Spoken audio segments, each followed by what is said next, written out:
Okay, so let's start with the introduction, which is the greatest show on earth. So it goes on to say, I spent my college years working as a valet at a nice hotel in Los Angeles. One frequent guest was a technology executive. He was a genius, having designed and patented a key component in Wi-Fi routers in his 20s. He had started and sold several companies. He was wildly successful. He also had a relationship with money I describe as a mix of insecurity and childish stupidity. He carried a stock of $100 bills several inches thick.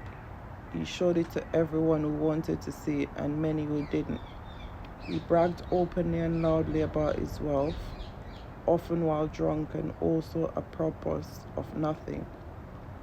One day he handed one of his colleagues several $1,000s of cash and said, "Go to the jewelry store down the street and get me a few $1,000 gold coins."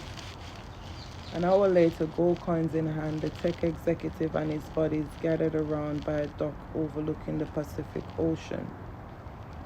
They then proceeded to throw the coins into the sea, skipping them like rocks, cackling as they argued whose went furthest, just for fun.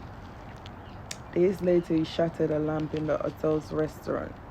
A manager told him it was a $500 lamp and he'd have to replace it.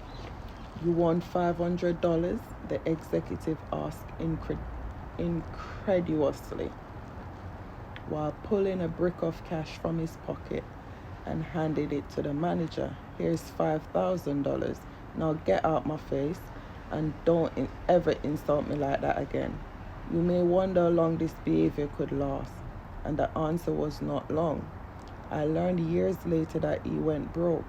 The premise of this book is that doing well with money has a little to do with how smart you are and a lot to do with how you behave. And behavior is hard to teach, even to really smart people. And genius who loses control of their emotions can be a financial disaster. The opposite is also true. Ordinary folks with no financial education can be wealthy if they have a handful of behavioral skills that have nothing to do with formal measures of intelligence.